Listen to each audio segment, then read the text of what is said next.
Outkick 360 is back. Alongside Chad Withrow and Paul Koharski, I'm Jonathan Hutton, Lance Lee, Jacob Swanson, David Reed, Becca Risley, Sleepy Danny, Sarah Triplett, and the entire cast and crew making the show happen here for Outkick. Glad you're with us. Hope you're watching on YouTube through the new Outkick 360 YouTube channel. If you're not, we hope you'll go subscribe to that, hit the bell so you get the alert. We've tested all that. We are live streaming right now across the 360 channel on YouTube. You can still find us on the Outkick platform there as well. But again, we're going to eventually switch all things over to the Outkick 360 YouTube channel. So we certainly hope you'll subscribe there. Share on Facebook, retweet on Twitter, and you can comment with us on Twitter as well at Outkick 360. The NFL schedule is out. We'll get to some details on that and a lot more. We have details and our thoughts in reaction to the Titans schedule, specifically in the Tennessee Power Hour. But we will start with a little bit of Titans news that happened just as we went on the air. Caleb Farley agreeing to his rookie contract. Not surprising.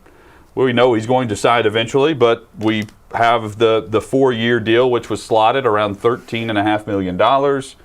Titans are getting that done with his agent, Drew Rosenhaus, today. Gentlemen, good morning. Good morning. It is good to be with you. I've been mainlining coffee this morning, so I'm ready to go. Nice. And if you see me working on my computer, it's because I'm putting the links out of all the places that you can find us.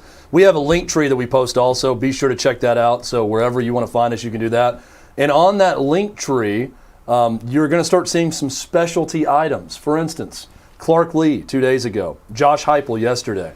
2 great interviews, I must say. Very good. Because of them, but also Because of them, yeah. I'll be completely honest, because of us, because we asked really good questions. And I'm not afraid to say it.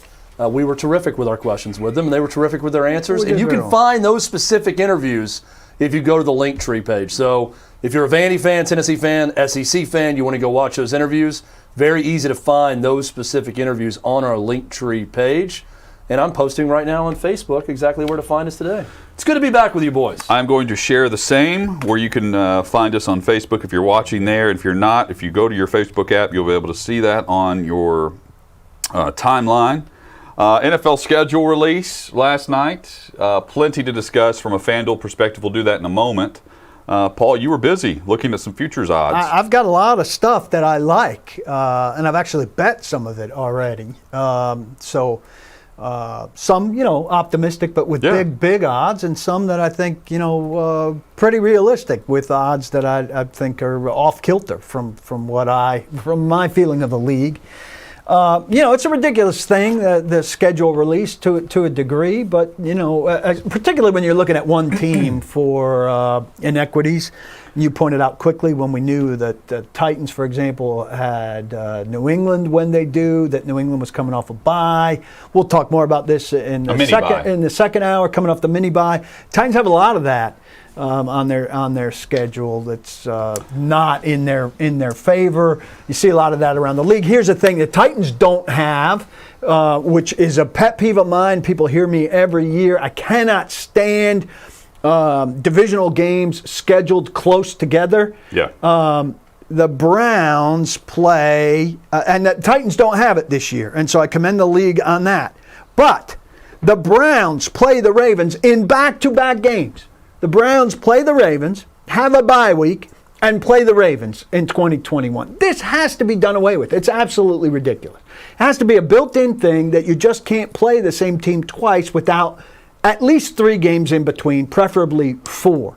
You need to see division rivals at different times on the schedule because teams are different at different times in the schedule. Yes, they are. And you need to see your division rival early and late, or 6 weeks apart, so that the injury has a different factor and the tiredness and all of those things. If you see, and for the fans, who wants to see the Browns, if you're a Browns fan or a Ravens fan, you want to see the same game twice in 3 weeks? Or if you're the Browns fan, twice in 2 games?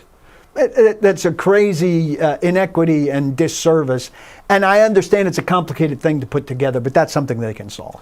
Well, and I've got a bit of a pet peeve also, and you said it, Paul, that the NFL schedule being a big deal is kind of ridiculous. And I've heard this from other places. I don't think so at all. People plan their entire weeks around what they're doing around their NFL games. This is a big deal to a lot of people who go to games, who travel to games, who are planning a schedule out for the upcoming fall. I think there are things that are ridiculous that get play. We talked about it. Strength of schedule done by last year and not by Vegas odds. Immediate draft grades and analyzing that, right? Those are ridiculous things that NFL fans pay attention to. I think the NFL has just smartly gone with something here, turned it into a bigger deal that, to me, is a big deal and a big part of their schedule. This is one of those things, though, Chad, where there's no middle, right? It has to be giant or nothing, right? It's something, but it's not a national holiday something. And in our world, and particularly in the sports world, it has to be the Super Bowl or a non-event. It can't just be, oh, okay, today we find out when the games are and there's some curiosity to it. It yesterday went to a new level where it was an all-day thing, starting with whatever the morning show was, Today's Show versus Good Morning America. That's not my field. That's your field. Well, it was probably the NFL Network show, right, that unveiled it? You're talking well, about no, I think it was Fox. CBS. It was nothing new, though. It wasn't just this year that they've cranked it up. No, but the week one keeps schedule. Getting better and better with the their week release. one schedule being revealed on that morning There's show. There's CBS this new. morning. There's the Today Show on NBC. There's Good Morning America on Channel 2. I don't care. Well, it's not that hard to know the 3 names of those shows. There's I don't care. There's 3 of them. I'm not a morning TV guy. That's okay. for as a media guy, it's okay to know that. Is what I'm saying. Those as a are media 3 pretty guy big in shows. our business, it's okay not to turn on the TV until much later. Paul, there's a lot of things I don't care about that I know. I know that these shows exist. I don't watch them, but I know they exist. I'm just saying it's not far-fetched to know the three names of those Back shows. to my broader point, and I'd love to do an hour on this in what you called the off-season, which is the off-season, but we do a great job of making it not the off-season. This would be a great hour. Let's seek the ideal American middle sporting event. Something that's not giant and not nothing. It's like the ALCS. Is what I would describe as that. Yeah, I Like, mean, I would say that's almost nothing though now. Yesterday, Right? It's one or the other. Everything in America is big or nothing. But it's also, I think it's an appropriate amount of attention. It's not the draft. I mean, we weren't talking about this like we were talking about the draft. Like, it does fall below that, but right? Like, teams, the draft is much bigger than this. Teams are spending money on their schedule release, though. Like Yeah. Oh, that this social is- media thing is a huge competition. And Who I mean- won, Carolina or I can't remember the other one. I didn't think either of the two that were the Chargers were rated as. I didn't think either of them were very good. Post Frankly. Malone with Dallas and Jerry Jones was pretty Was it good. cool? I didn't see that was one. pretty good. I didn't see that referencing all of some of his hits and having Jerry up in the office receiving the FedEx package or whatever was good. With the schedule release, The Ravens featured that's a Andy flex by Reid in Jerry. there That's a the flex by Ravens featured Andy Reid and cameos. through Cameo, so they paid different people on Cameo to read their schedule release, and the Ravens smartly paid Andy Reid through his Cameo account to read one of their matchups, which is great. That was interesting, but they had some B-level people on the rest of it. Which is Cameo. Right. Name the A-listers on Cameo. Yeah, there are in a You know, ton. I'm going to look that up. I Who know. are the biggest Who are celebrities the on A-listers Cameo? on Cameo? I mean, Cameo is Caitlyn created. Jenner costs like $2,500 price-wise. I know they like. She's an they A-lister. paid Bruce Buffer, or I think Yeah. it was Bruce Buffer. They paid him like $500. That's his going rate on Cameo to Let's read get one ready of his to team. rumble. One of the team matchups. Peyton Manning was one of the intern or played an intern for Denver in his announcement for the Broncos schedule. So this is like the Oscars for them. The Chiefs, I thought the Chiefs got creative. I was watching these last night, and Claire heard the laptop. She's like, "Who is that jerk that keeps saying like, oh, we're excited to play so and so. We're excited to play so and so." I said, "That's Andy Reid," and they have gone back over the last 5 years to press cut it. conferences and clipped him saying, "We're excited to That's play clever. the Ravens this week. We're excited to play the Broncos this That's week." clever. And they lined it up. Even with Washington, they found one where he goes, "We're excited to play a really good football team." That's clever. And that's how they released it over a 60-second track, and they just lined up all the teams in order. The creativity. The Tennessee Titans did one where they traveled across the state of Tennessee and matched up landmarks with who they're going to play. It was so close. they found It was well hot done. wings, buffalo wings, for Week 6 when the Titans are playing the Bills, and at the bottom of the screen had that release. They found like Steel Road for somewhere in Tennessee and paired that up with pulling down that pathway and paired that up with the Pittsburgh week. So I thought that was creative. I don't know. I like the interaction, and it just goes to show that there's really 3 to maybe 3.5 weeks of true NFL offseason, where middle of June to Middle of July when training camp starts, and that's it, because the NFL owns the rest of the news cycle throughout the sports And world. that's why players are not going to win on OTAs. That's the bigger reason than coaches needing it to prep or any of that.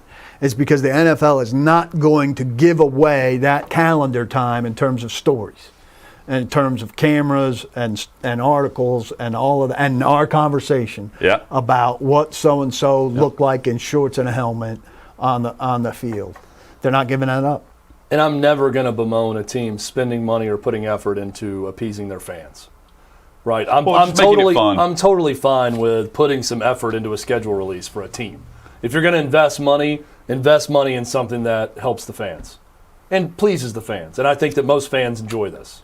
Hutton nailed it on the game of the year being early, and then people talking about Tampa Bay at New England aren't talking about it being in sweeps. You're the only one that's hit on part of the timing being that it needs to be in prime television season because it's a monster rating. Yeah, I mean, game. October is ratings. It's the ratings month for television. And so is like February, early March when we have award season. So, and Super Bowl and everything else. So. And I don't know that there's a better game anticipation-wise than Tom Brady going back to Foxborough. It'll be, perhaps the most highly anticipated game of the year. Agreed. And thinking about that matchup, we hit on this in the Tennessee Power Hour earlier this week with Pecorine and the moment. Joe Montana didn't go back to play San Francisco whenever he left. Right, so scheduling didn't land Kansas City. We did see Peyton Manning go back to Indy with the Broncos, and I think he won that game by a touchdown or so. It was a good game, high-scoring game. Sunday My point is, the anticipation for that and the build-up for that is massive. Starts now. Massive. And did you see what they're projecting television, like eyeballs-wise, on that Thursday night game, Buccaneers-Dallas? They're hoping to get upwards of 25 to 30 million people watching that game. That's the expectation.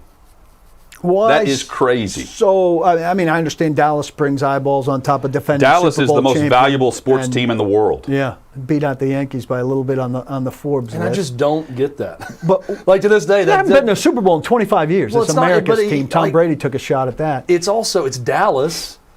It's not one of the biggest cities in America, right? It's not New York. It defies logic. Well, they've remained that team for so long. They won at a crucial time. Totally a brand, in the NFL, the brand has not been affected at all over the years. By losing, by not winning. Yeah, or just something else rising and not them necessarily falling. I'm going to surprise you here.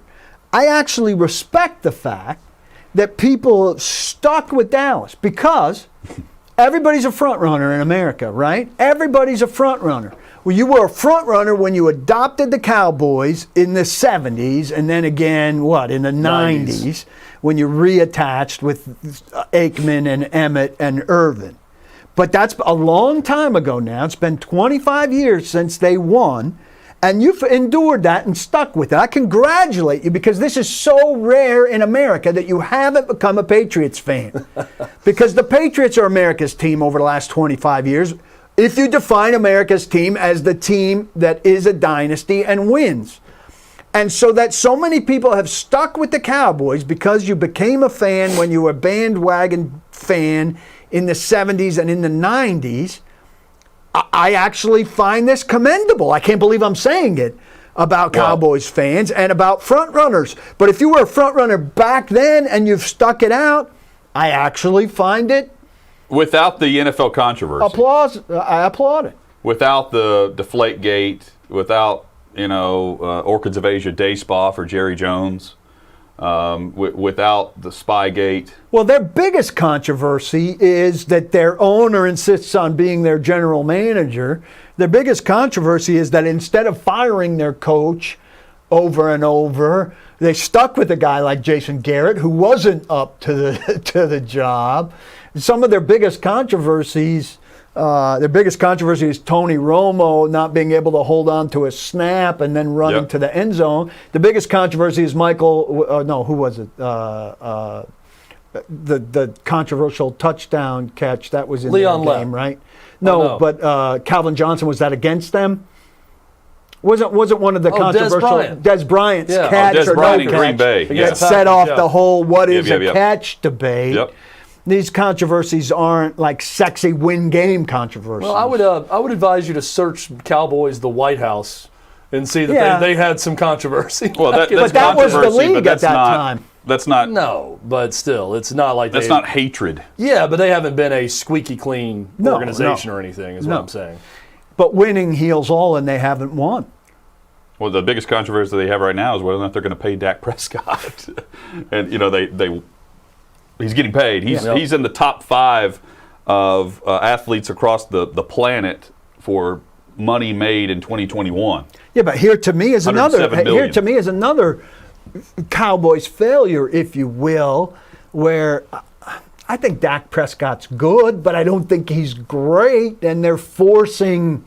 And a lot of teams have to do this. You force it with your guy, somewhat prayerfully, somewhat hopefully. Because he's your guy, right? Well, 2 years ago, he's fantastic, and then gets hurt. So, you double down on that, or do you franchise tag them? Well, they've done that twice. Yeah. So now they had to make a decision on that.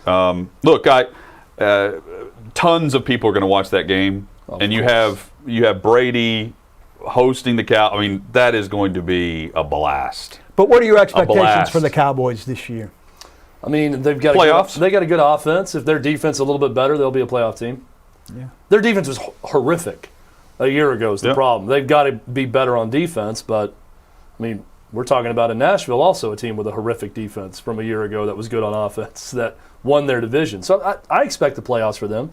Guys, I also have the biggest celebrities on Cameo that we can run through when you come back. I'm excited. The list may surprise you. I want to know the prices on this. And the price I've got tags. prices. The price tags. I've got prices. We've got a great price tag for a new Manscaped product. Manscaped.com/OK360 for 20% off the Lawnmower 4.0. Just released. Proper grooming requires precision engineered tools for your family jewels and the all-new trimmer, the Lawnmower 4.0. We're about to put it on the screen for you. Just released, and it's now available at manscaped.com. With Manscaped, you have the right tools for the job. They obsess over making the best tech, the advanced ceramic blade, the skin-safe technology.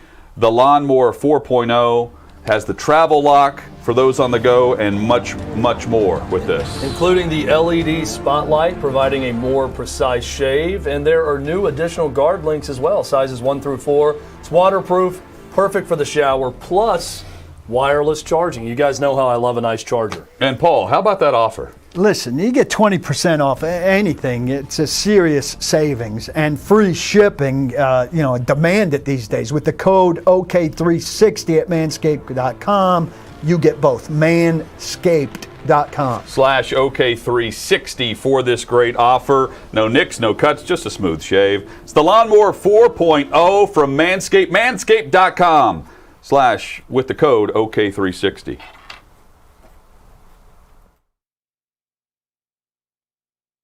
Most tenants are good people who play by the rules. But sometimes you can get one who's a little deadline challenged. In other words, they're late with the rent. When this happens, you can either spend the precious hours you have left on Earth calling, texting, and emailing them, or you can turn over your property management to Renters Warehouse. Because when we say we'll collect the rent, we'll collect the rent.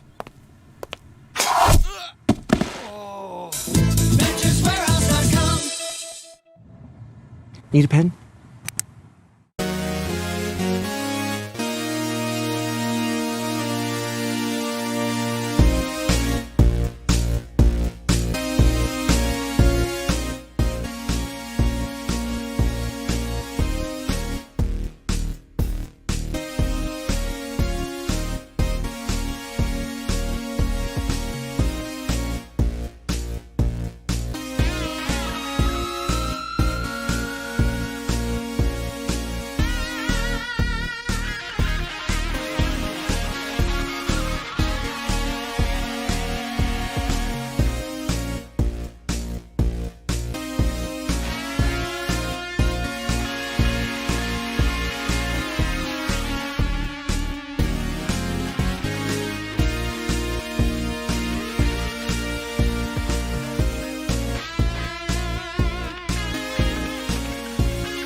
Hey, what's up, everybody? Really excited to finally have some in-person Outkick VIP events. We're at 6th and Peabody, Old Smoky, Yeehaw Brewery. Awesome day, great questions, good to shake everybody's hand. It's just good to be able to get out and see everybody. We love to meet with the people that make us possible as a show, the people that tune in, the people that watch, the people that listen. A lot of these VIPs interact with us on Twitter, on Facebook, on Instagram. And now we get a chance to come out and hang out, watch games, and interact with them the same way we would interact with the three of us on a daily basis. It's awesome. If you're at a VIP event, you're going to hear more about the inside jokes, stuff that goes on behind the scenes. You can ask us anything. We want to be with listeners and viewers as much as possible, so we're thrilled. Looking forward to doing a lot more of these VIP events as we continue to grow. It's an incredible experience. I would advise everyone out there, if you're a fan of Outkick or Outkick 360, to sign up and be a VIP.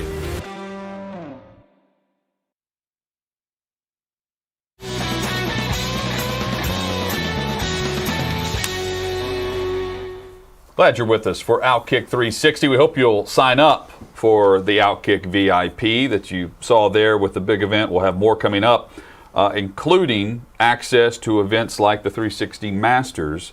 You can subscribe and sign up for your own bay by going to our Linktree account. That's the easiest way to do it. You can also go to our Facebook account, and it's linked up top where you can click and see more about our great event coming up at Topgolf. Crew is all here today. Lance Lee, Jacob Swanson, making the show happen for us, along with the chairman of the board, David Reed. We're going to get to more of the NFL schedule straight ahead, but we mentioned the Baltimore Ravens in their schedule release went through Cameo. Some of the best and top Cameo stars announced the weekly schedule for the Baltimore Ravens. Very creative, thinking outside the box, grabbing the attention of those on social media, and Paul was asking about the A-listers, B-listers, C and D list, and who's available for Baltimore to pay for. Chad has a list of possibilities. We know a guy who's E-list. Celeb. G-list. For, The G-list. for Cameo. So this is from 2020. People magazine had the biggest celebrities on Cameo. Number one, Caitlyn Jenner. Yeah, and You guys like to guess how much it costs? $2,500. $2,500. I've heard Okay. that before. The most expensive person on Cameo is the comedian Chris D'Elia. He Okay. was on that Whitney Cummings sitcom. Yeah, he got into a little bit of hot water too recently with some allegations. He's the price most didn't go down? expensive. $50,000 per cameo. I think it's a joke though, Well, because his bio says, "I ain't doing this bleep for less than $1,000." and his price is $50,000. Because then Okay. everyone else Throw is it way out there, lower and than if that. one person does it. Yeah, I then- think it's just a total joke. You can get a message, Paul, from Sarah Jessica Parker for $300. That's, I mean, I mean, bargain. that's a Can high we do that profile. for our show? Like, She's I bet we should pitch in legit. and do that. And I mean, that's a that legit happen. star. That's not A-list. Come on. Sarah Jessica Parker? So- She's No. close to A-list. she's not A-list No. anymore. She's B-minus list.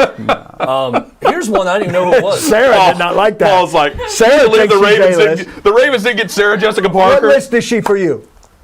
She doesn't even know who she is, probably. B plus. Sarah puts There her we B go. plus list, and she's young. Yeah, she's not watching any So Sarah she would know. Jessica. She doesn't know the Sarah Jessica Parker canon.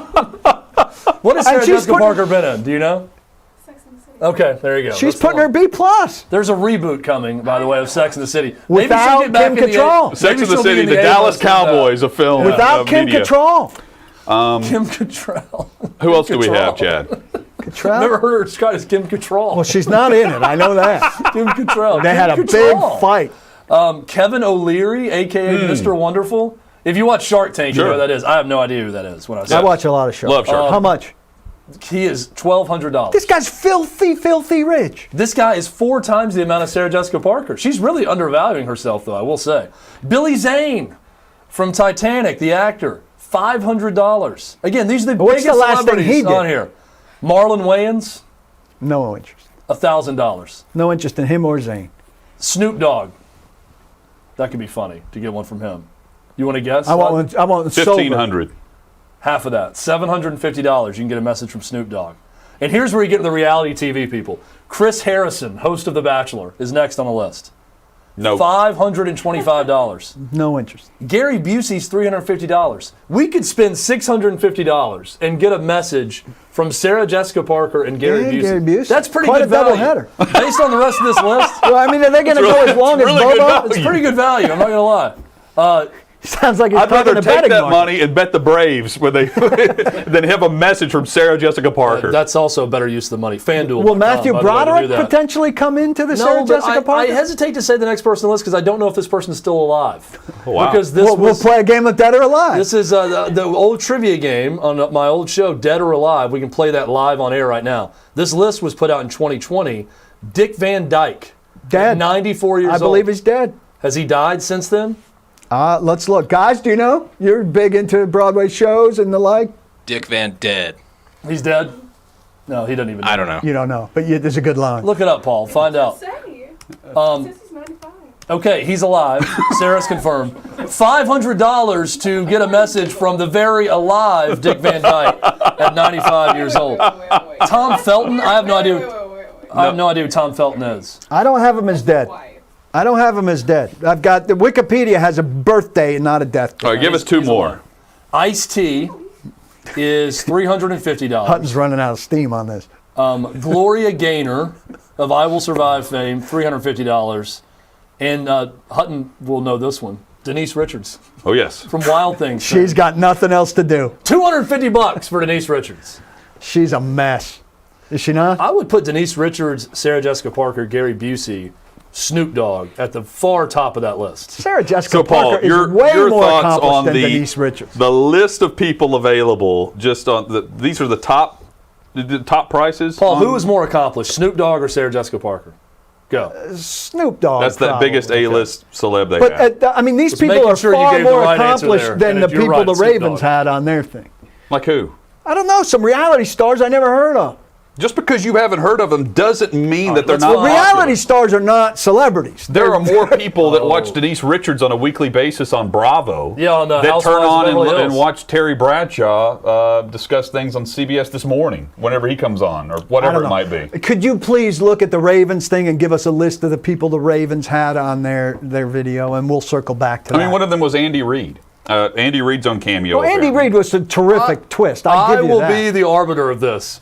Sarah will write it down. I will give you my honest opinion of who I've heard of and They who had the dude from who I Happy know and who I Gilmore, don't. who's on everything. Who Again, everyone please. recognizes. Please, I will. Shooter McGavin? Yeah. Shooter McGavin. Yeah, that's a pretty big time guy.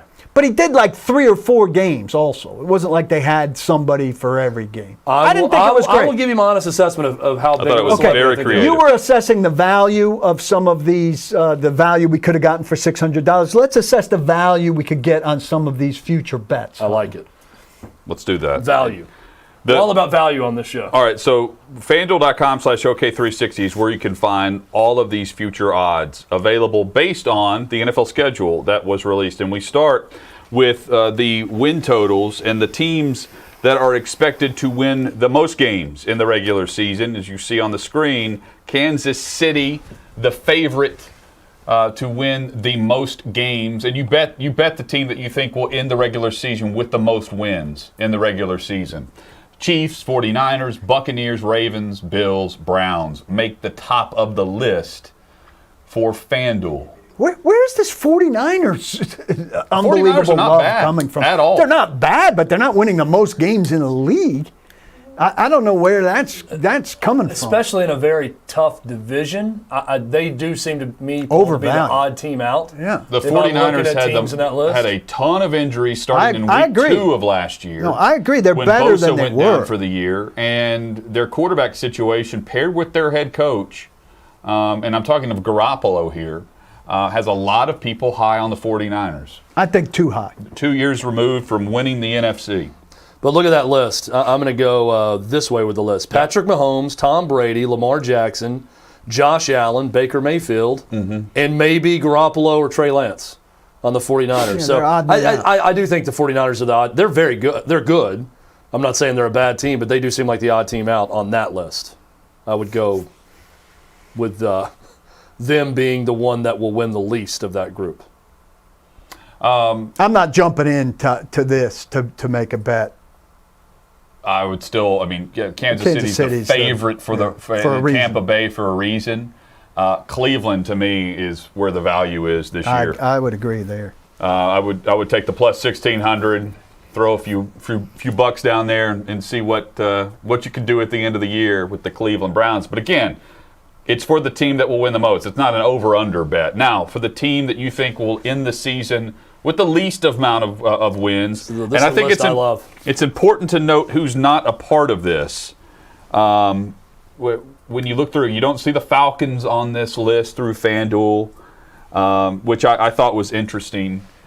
The Eagles are still there, and the AFC South well represented with the Texans and Jags, who they're calling the worst division in football, based on 2 of the teams represented in the top 6 teams. Anchor down from the bottom 2 teams. Yeah. I think Houston is the a only runaway. division with 2 teams on this list. I think Houston's a runaway contender for this.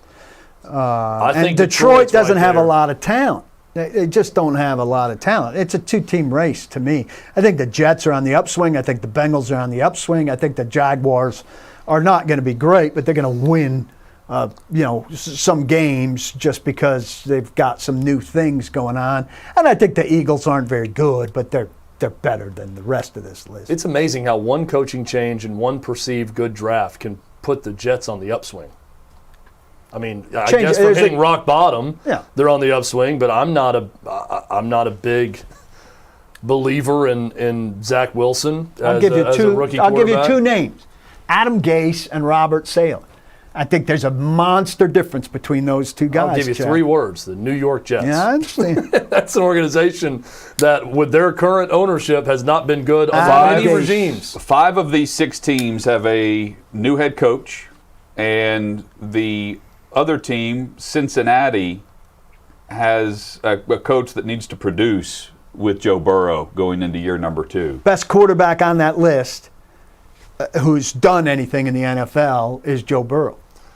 Jared Goff, who went to a Super Bowl, is the quarterback of the Detroit Lions. I'll take Joe Burrow. It would be Deshaun Watson, given circumstances that we've talked a lot presuming about. he's not playing. Most opening accomplished NFL quarterback on that list is Yes. Jared Goff. Definitely the most accomplished. Paul, you're saying Joe Burrow is better than Jared Goff. Yeah. Not Coming more off accomplished. ACL. I'll take him. and a team that beat the Tennessee Titans last year, the Cincinnati Bengals. Well, you're looking for low points. That was one of them for sure. Was that day? Okay, so who would we bet here? Because I looked up the heavy money is on the Houston Texans. David Culley has already lost. I mentioned this earlier this week, comparing him to Urban Meyer. David Culley has already lost when he inherited a team that is just a complete dumpster fire, on top of the fact that even if Deshaun Watson is available to play, he doesn't want to play for the Houston Texans. Detroit, intriguing because of the offseason trade at quarterback, but I'm with you guys. They're not going to be good. The Jets seem to be headed in the right direction, but they're still the bottom feeder of their division. And then there's Cincinnati, that outlier that you feel like is close to turning the corner and being more of a 500 type team, maybe a game above 500 if they can stay healthy. And Jacksonville and Philly with Nick Sirianni as the new head coach with the Eagles. A lot of uncertainty with that. I think the money for me would be on Jacksonville with the lumps they're going to take at plus 1,200. Cincinnati's got a very tough division. That's the one thing that works against Cincinnati here. 3 quality teams in that division. But the Houston, worst team in football is what we're betting. The worst team in football is going to be Houston. And the thing that differentiates... that's why the odds say that. Yeah, and the thing that differentiates them to me from Detroit is the front office disarray with a questionable owner and with the Easterby story layered on top of a huge turnover on the football team and no star. Yeah, I think you're really underplaying the Detroit all-time dysfunction of the Jets and the Lions in the front office. Like, boy, compared to the Texans front office is in disarray. This is a team that's won divisions recently. The Lions and the Jets. I'm picking the Lions. I think that's a good value with that. I think they're the worst. Again, I'm going with value. Good value. If I'm going with the worst team, they don't have the best odds to be the worst team, but I'm going Lions. And I'm with you, Hutton. Best value out there, if you're going to swing big, Jacksonville. Yep. With Urban Meyer feeling his way out in the NFL, could be the worst team in football I've this got year. my big swings coming up over here, Chad. 1-15, Jacksonville Jaguars a year ago. 1-15. You can win that by getting 2 or 3 wins in the 17-game season. Now, Sweep Houston. the other futures bet that you can make at FanDuel.com/OK360, and based on the national televised schedule, the Green Bay Packers have 5 national TV games on their schedule. That's the most you can have for any team, and we'll go through the you teams can get flexed one more that we're going to see. Yeah, you can be flexed to 6 late in the season, and you can also be flexed out. But a futures bet you can make is where Aaron Rodgers is going to be playing in 2021. Now, the heavy favorite, because he's on the team, are the Green Bay Packers. But as you go through, and it's left to right here, it's not up and down vertically, the odds-on favorite to acquire him via trade, the Denver Broncos at plus 220, followed by the Raiders and the Browns, then the 49ers and Saints. Browns are not acquiring Aaron Rodgers. I don't think so either, but they keep being mentioned. I don't know where that's coming They keep being mentioned as a What part does of all Vegas this. know? What does Vegas know? Every time I see something like that makes no sense. Browns are in good I start shape. thinking, To what give up does all those Vegas draft know? picks would be, I think, crazy for the Browns. Well, here's the thing. Who was the first group to know that it was Trey Lance, the 49ers? It was Vegas. Yeah. They immediately shifted that morning of the draft to he was the odds-on favorite to be the pick. And guess what? Well, they're still he was third. the pick that night, and They're no one still else had that third. report. They're still third No one here. knew that, but still, it's weird they're on the list, so they know something with that. I love this. I just love this as a gambling piece to guess where Aaron Rodgers is going to end up. Well, how about Washington at plus 3,700 with Ryan Fitzpatrick as your quarterback? I mean, that'd be a smart play by them if they feel they're in position to go. And they're pretty good roster in a pretty bad division. Playoff team a year ago. Yeah, I like where they are, but I'm not touching this bet. I think he's in Green Bay. So you would bet Green Bay? Yeah, and you have from the jump. I'm not betting Green Bay. Denver because there's no is money the in it. obvious answer at plus 220, but the gambler in me wants better odds than plus 220 because Vegas is telling us he's going to be a Bronco if he's not playing for the Packers. So but it's the not worth the Raiders, point. I think the Raiders have the great value at plus 600. I'm really tempted to go lay a little bit of money on some of these long odds teams, just on the off chance it happens. Look at Chad. Washington. Chad's looking at Chicago down Hey, there. I'm looking to lose 14 straight games. So give me 3. I'm at 11 right now. Let's give it up. Let's keep it Chad, going. who was the biggest Justin Fields guy in the world, all of a sudden is like, screw Justin Fields. Give me, what was that monstrous odds on Chicago? Plus 7,000. I'm going big. I'm going big. If you're going to lose, you're going to lose the right way. And I'm going to lose 14 or 15 straight bets. So I'm going with those long odds teams for Aaron Rodgers. You better believe it. Paul, what futures bets do you like? I've got some that I love here. And you can bet MVP. You can do a lot of different things right now at FanDuel. Well, I've got 2 MVPs that I like here with big odds. Josh Allen plus 1,700. Yeah. Made that bet 3 weeks ago. Yeah, that's good value. And look, I don't believe a running back's a winning MVP, and I've watched Derrick Henry firsthand.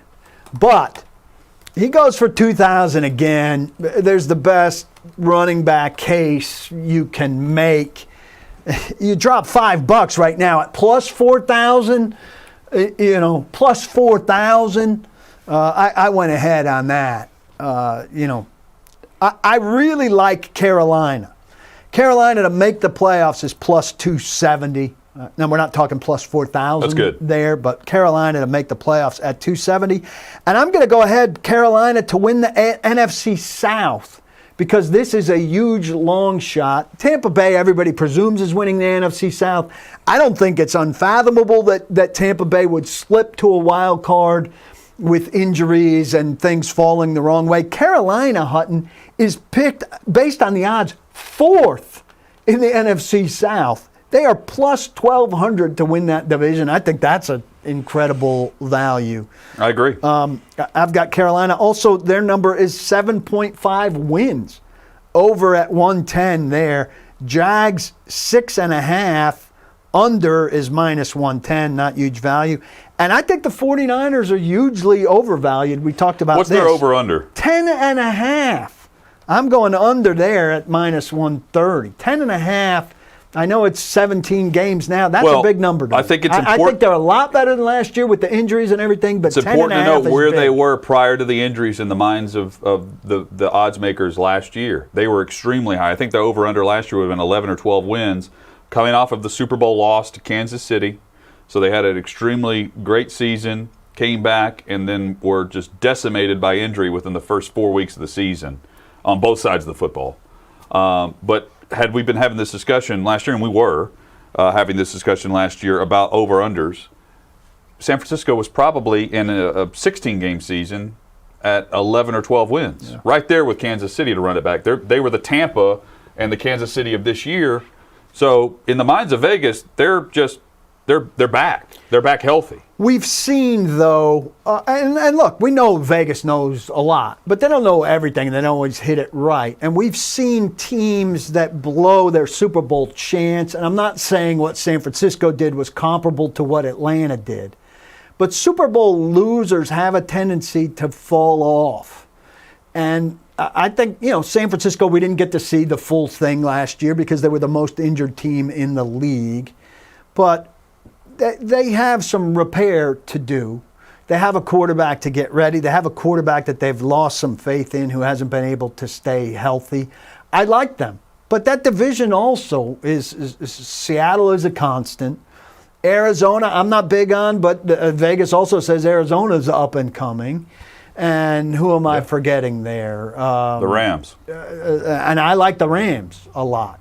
So I'm not all in on San Francisco. I am all in on Carolina. I think Carolina's a playoff team in an expanded field. I've got a little curveball for our crew when we come back.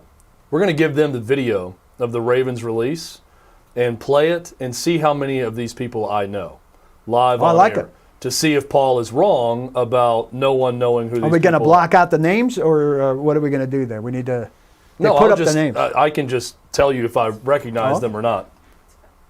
It's It fast. moves fast. That's what we're told. Yeah, watching it yesterday, I think you will recognize many of them. Have you seen it Chad before? knowing No. D-list people is not a surprise. But it's not about A-list or D-list. It's about the public recognizing it. Yeah, just knowing. I'm not going to know. I mean, I'm guessing I'm not going to know names but I can say, oh, that's the person from such and Such such, and such. That's right. without knowing their name. I may be, And they we'll make a- see. I may be overweighing one pair of people that I really didn't know that I thought like they're out All of their depth. overweighing something based on one snapshot? Out of way. their depth. That would never happen. Never, No, never. never. Not what I do. But first, Chad, let us know about Renter's Warehouse. Renter's Warehouse, a company I love talking about. I've talked about them for years. They can help you in your financial situation. Look, we all can't be filthy rich like Clay Travis and tell everyone about it all the time also. But Renter's Warehouse can help you get rich, or maybe if you're in a bad financial situation, they can help you out of that situation. Question for you. Do you own rental property and need cash? Are you worried about receiving rent on time? Are you considering updating your rental property or investing in a larger portfolio? Get the most out of your real estate investment by receiving a full year of rent paid up front. That's right, paid up front for up to a year. By giving your money up front, Renter's Warehouse helps minimize risk and provides financial flexibility so you can build long-term wealth. Renter's Warehouse is Nashville's leader in property management and the only company providing upfront rent. The upfront rent program is available for a limited time. Call Renter's Warehouse Nashville. You can see the number if you're watching. That number is 615-398-9550, or visit rwnashville.com. They created a site just for this show. rwnashville.com. You can see if you qualify. Take advantage and get that rent money up front. renterswarehouse.com, helping maximize your property investment potential. Do it the Renter's Warehouse way and get tomorrow's rent today. Ravens on Cameo. We'll discuss this. Plus, we'll tell you the teams we're going to see a ton across the national landscape for the NFL, and the teams that nationally were designated to Thursday Night Football only. That's next on Outkick 360. Meet Dave and Wendy. They're moving, so they're selling a lot of their stuff. But what about their house? Even in a good market, you should think twice before selling. The smarter financial decision might be renting instead, especially when you hire the professional landlords at Renter's Warehouse. Don't sell out, cash in. Visit renterswarehouse.com right now and find out how much your house could rent for. A rental price analysis is totally free. So what have you got to lose? I'll take that guitar.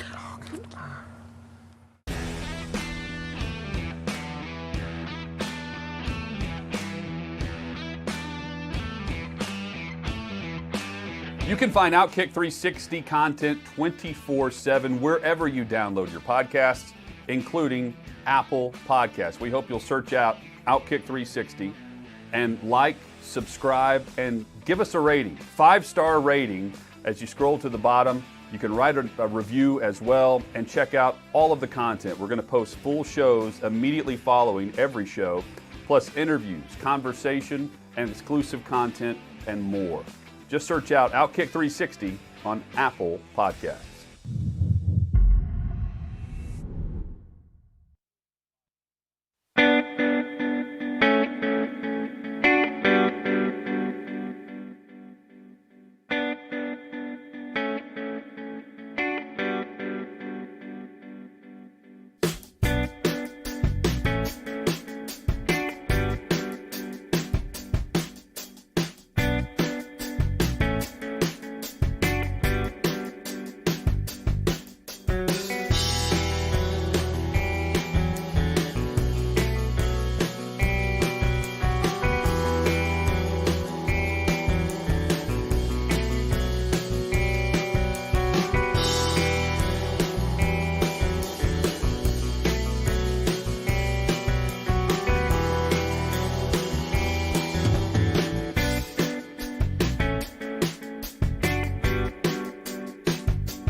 Outkick 360. Follow us on Twitter, and we hope you'll subscribe to the channel on YouTube. Search us out on YouTube at Outkick 360. There's where you can find us. Hit the subscription button and hit that alert bell. Ring that bell so you'll be alerted every time we go live or post new content. It's a brand new channel.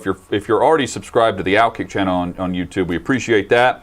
We'll be streaming live, just like we're doing today, streaming live on Outkick 360's channel. Again, just search that out on YouTube, and if you have an Amazon device, you can tell Alexa to search out Outkick 360 on YouTube. It'll pop up for you there as well. And share that new YouTube channel.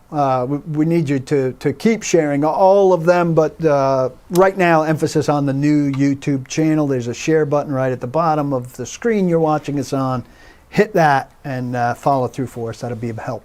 The Baltimore Ravens, one of the more creative teams, in their announcement for the NFL schedule yesterday, they are among the teams that have the maximum allotted 5 nationally televised games, along with Green Bay, New Orleans, Dallas, Seattle, Pittsburgh, the Rams, the 49ers, the Chiefs, and, of course, the Super Bowl champion Tampa Bay Buccaneers. So the Ravens use Cameo to announce their schedule, and they paid celebs on Cameo, stars on Cameo, to record their schedule release for them based on a script that they would email and then receive back. For those who have used Cameo, you know. If you've never used Cameo, you send in a script, you get it back in a video. Very creative. And Chad has not seen this yet. So, Chad, let's run through. Well, Paul claims no one knows any of the people on here. None of them. But you were very disappointed in the level of You wanted A-listers. Not enough A-listers. I wanted better than this. A-listers. He wanted Sarah Jessica Parker. Well, again, like I don't His know. A-listers. I don't take know her the over several people on A-listers. Brad Pitt's not available, to my knowledge, on Cameo. No Leo on Cameo? I wish. Yeah. I wish. I'd be pay. bankrupt. I'd be bankrupt. Leo, say this. Now say it this way. I'd be bankrupt. Now with a French accent. Okay, so here is the Ravens Cameo schedule release, which is a great setup where they pick up the phone, they look at the phone. You're about to see it here, and we'll talk over and discuss. I'll guess, or I'll tell you which ones I know from this. So we'll just play this in the background, and we'll be able to run through several of the Cameo appearances, or at least I think we can. Here we go. So they have the setup, and Harbaugh picks up the schedule, and here we go. No, that's Kevin from The Office. Right. So that's an easy one. I'm assuming that is one of the big time guys on there. Guys, can we turn the sound off of this so it doesn't tip me off on it? And this is 5 minutes long, so we're going to skip through several minutes of this. We were told by Sarah that this was fast, and it is not fast. So this is the first thing. There we go. This is the first thing that Sarah has done that has not been completely accurate. So you know her. That's Carol Baskin, and she did kill her husband. That's Shooter McGavin. Yeah. So your thoughts so far on this? I'm 3 for 3. But your thoughts on the concept of this? This person? Oh yes, we know who this is. Oh, that's from the hills. Our show, in Laguna Beach, right? Yeah. Heidi Montag. No clue who these people are. Okay. Well, that was LeVar Ball previously. Ball, that's Buffer. Michael Buffer. Yeah. No clue what this animal is. There's some animal on there now. I don't. Apparently big on Instagram. I don't get into celebrity dogs. Shocking that I'm not big into celebrity dogs. You would shoot that dog. That dog has no use to me. Michael Buffer does have, and Bruce Buffer. Both have. Andy Reid, I know who that is. So that's the fake Andy Reid. I think his account is almost Andy Reid, but it's brilliant. Yeah.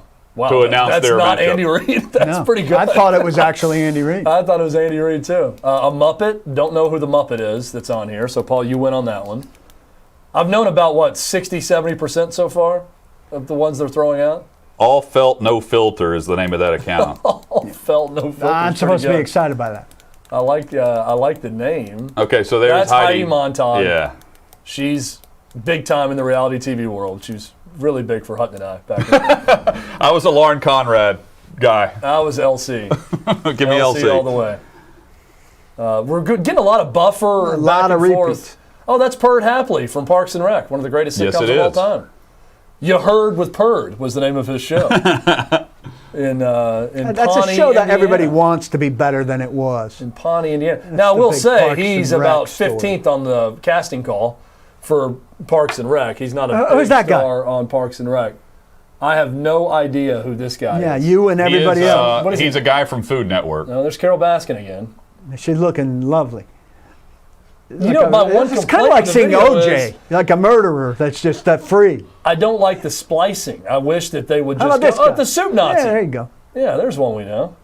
Paul, I thought you'd love that one. I And do now like back to that. the dog. No, you thought, oh, we got Johnny Drama. That's big time. He's not looking so He's hot. more A-list than Sarah Jessica Parker. See, I don't think Kevin Dillon has aged a bit since the show. When I see Since him. the show He started. looks like he had that calf implant. Not only that, in his not since the nose. show ended. He hasn't aged since the show started. I'm sure we went back and watched These the first two season. he remain was. huge. Nobody knows. Is this who like an they extreme are. home makeover couple? No, What this is the Bachelor in Paradise couple. They are probably known more than anyone else on this video. How about this guy? Unfortunately, That's a guy? that's Wayne Hung or whatever, isn't it? Or am I not? Am I getting that right? No, it's not. I have no That's not the idea. guy from American Idol. No, William Hung. William Wayne. this guy is William not Hung. hung, and it's Everybody, not He- him. Wayne, yeah, he's- everybody Wayne Hung tonight. Everybody Wayne Hung. It's not him. That's Lamar Jackson. Yeah, that's good that you made it. And we know who Wayne and that this is. Hung. last one you're going to know as well. Wayne Hung. It's I don't know. Yeah, I'm I have sorry. no I idea had who trouble that guy getting was. excited about this. There's one more coming, but Lamar talks for a little while here, and that's good. Feature your MVP quarterback. My in one your video. complaint with it, and back to Shooter McGavin, is the going back and forth to the It's different dizzying. people. It should have gone. We need 17 people going Right, in order, one each. one after the other, and then get to the next one. Now, And now we're they're going back to Kevin from the It office. just goes on and on and on. We're not even close to I the love end our of this real-time film reviews here on the show. thing. Yeah. Are we going to get to the last one? There's still like I 2.5 don't know. minutes left. There's Are we one going to game. get to the last one? Yeah, You go have down to to the realize end. they've actually paid 17 different people. They're not all announcing a game on here. So Shooter McGavin's not announcing a game. He's like, commenting how about on this the guy? schedule. How about That's this William guy? Hung. There we go. There's William Hung. I knew I saw him. She I mean, bangs. you want to talk she about bangs. G-list. I'll tell you what, I'm a guy who likes to say bang bang, and he likes to sing She Bangs by Ricky Martin, so I'm all for it. Buffer, Carol Baskin looks like she's in an acid trip right now. Jacob, what level of acid is she on right now in this video? Oh, she's just coming up. Oh, coming up. Okay, this is the coming up coming stage. LeVar Ball, we know who that is. I mean, I think it's a good collection of random cameo people, if you're going to go the cameo route. What do you think they spent Oh, and there's on a that? guy from The Wire. Yes. Name. Hassan Johnson. Yeah, you're reading off the screen. All right, so look, 8 out of 18 are largely unknown to me. Heidi Montag, you know her. Ashley and Jared from The Bachelor in That one I did not Paradise. know. Tuna Melts My Heart, a dog. All Felt, No Filter, a puppet. Jay Jackson, who you say is the last guy in the cast of Parks and Rec. Duff Goldman from Charm City Cakes, who, by the way, cuts a slice of cake that isn't the team colors of the team that he's revealing. It looked pretty purple And to me. Mr. Ukusa, Britain's Got Talent. Who did he reveal? He's the balancing cups thing. No, who did the guy with the cake reveal? I don't remember. I think I mean, The only... I thought this was one of the best ones. Yeah, I thought it was I well didn't. done. I didn't watch a lot of them, but So- it didn't do it for me. It's not worthy of as long of the debate as we put up. But The only one that I debate- thought was the Bachelor in Paradise couple. My first thought was the Bachelor couple wasn't available. Like you couldn't go Maybe with not. the Bachelor. You had to go Bachelor in Paradise. That's the only one that I really. the other thing to second-guessed. consider are some of these people from Baltimore, and if they are, it's brilliant. They went with The Wire, which it's set that in was Baltimore. smart. Yeah. I mean, that's why you choose that. I don't know if one of the guys or that girl from the Bachelor is from that area. Ashley or not. and Jared. No clue. Yeah. Not Tuna, close. Tuna Melts My Heart. The dog. Is he from Baltimore? Maybe. All Felt, No Filter. Maybe. I mean, if the Titans did this, they had that kid Yodeler on. He's What was- not what was from that kid's Nashville, but name? he's a huge hit here. What was that kid? Our intern at the time loved him. Massive belt Boy buckle. Yodeler. The yodeler. We love a good yodeler. We really do.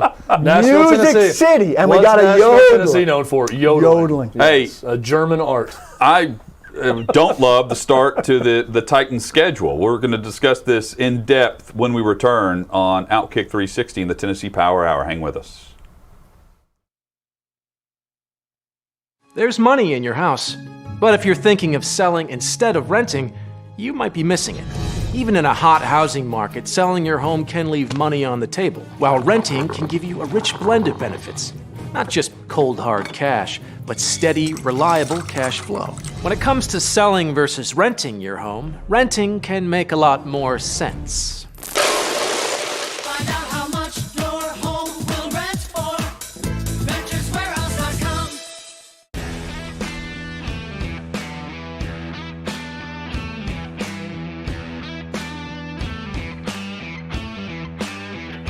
Follow the show on Instagram and Twitter. You can also find us on Facebook. All social media outlets at Outkick360. Instagram, full of stories and photos, videos from behind the scenes. You can interact with us there. And on Twitter at Outkick360. We read tweets live during the show. You can interact with us no matter the time of day at Outkick360. Find us on Twitter and Instagram.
Outkick 360 and the Tennessee Power Hour is here alongside Chad Withrow and Paul Kuharski. I'm Jonathan Hutton, Lance Lee, Jacob Swanson. David Reed is the chairman of the board.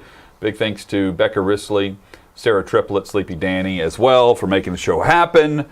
Titans released their schedule along with the rest of the league yesterday. We're going to hit that. Plus, the Predators now know when they're going to start their playoffs, which will be this coming Monday. We'll give you the full rundown, courtesy of the Tennessean, in just a moment.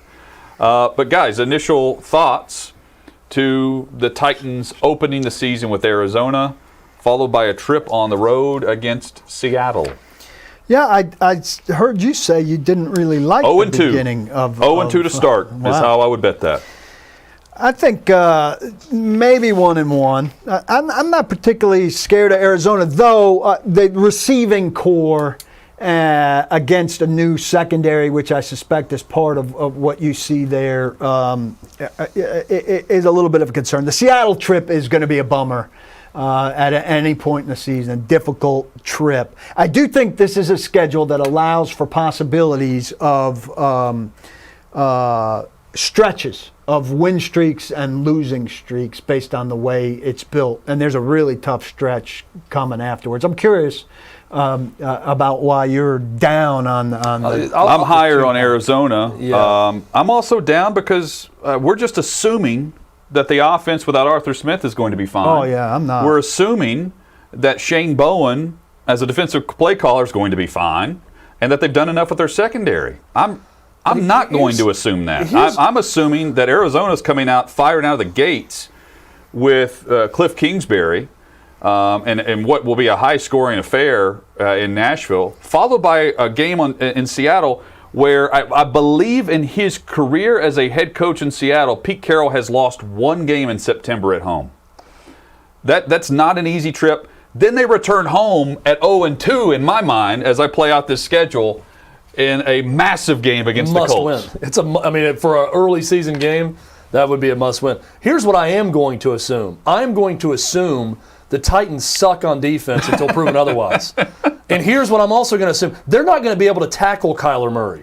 He is going to run all over them. He is going to be a pain getting away from any pressure that they may create, which they probably won't in this game. And what does DeAndre Hopkins always do to the Titans? Roast. Destroys them. He is coming in here to destroy them again. I think Arizona wins. I think Seattle wins at home. Well, hang on. That's a bad road trip. The Seattle matchup worries me just because of the style of play for the Seahawks. And defensively, I think they're going to be tougher for the Titans offense to move the ball on a bit, but because of their scheme. Arizona, they have a lot of young pieces. And I think the Titans can put up points against them.